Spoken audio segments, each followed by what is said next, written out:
कांदा प्रश्नी आंदोलन करताना हर्षवर्धन सपकाळांची जीभ घसरली आहे। मोदी फडणवीसांवर अनादरानं त्यांनी एकेरी भाषेमध्ये टीका केली आहे। टीका करताना हर्षवर्धन सपकाळांनी शिव्यांची लाखोली देखील वाहिलेली आहे।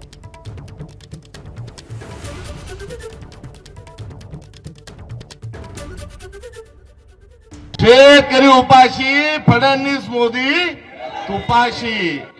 आजपर्यंत हमने सुना था, मगर मोदी जो है वो कांदा हराम निकल गया।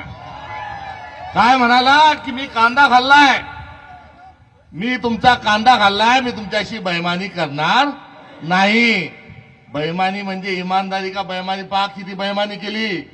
मोदी जेव्हा पंतप्रधान झाला, मनमोहन सिंग साहेब गेले, तेव्हा कांद्याचा भाव काय होता? 3000 2014। आज काय? कांदाखोर म्हणायचं, बेईमान म्हणायचं का त्याला बोटर खेटर घेऊन दाखवायचं? हा एक अत्यंत संतापजनक प्रश्न आपल्या सगळ्यांच्या समोर आहे आणि तोच उद्रेक या निमित्तानं आहे।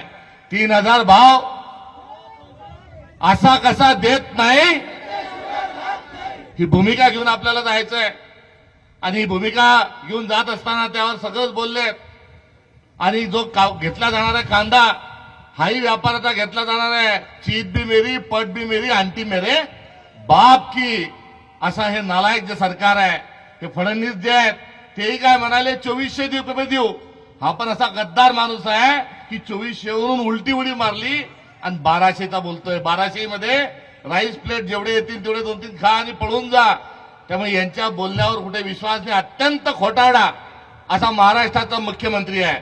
मात्र हा जो भाव पडलेला आहे, या पडलेल्या भावाला मोदी आणि फडणवीस जबाबदार आहेच आहे।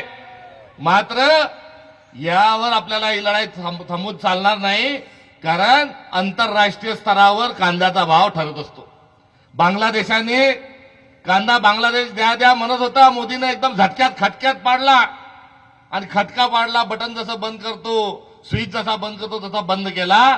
ती शेख हसीना बाई जी होती पंतप्रधान, ती खुशामता करायला लागली, गयावया करायला लागली। मात्र या बाबांना ऐकलं नाही। बांगलादेशानं काय केलं? भारत आपल्याला अडचणीत आणतो म्हणून त्यांनी इतर ठिकाणून कांदा घेतला। श्रीलंकेने तेच केलं, इराणने तेच केलं। हा भांडकुदळ मोदी जो आहे, हा सर्व आपल्या शेजाऱ्या पाजाऱ्याशी आणि जगातल्या सर्व लोकांची भांडणं घेतलेलं आहे। हा जोपर्यंत पंतप्रधान पदाच्या खुर्चीवर आहे, तोपर्यंत भारताचा कांदा कोणी आयात करायला तयार नाही। बरोबर सांगतो का चूक सांगतो?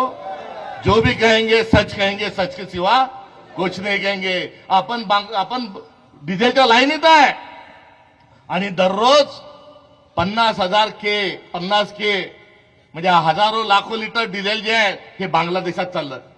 अरे असं म्हणणं योग्य नाही, मात्र दुसरा शब्द नाही।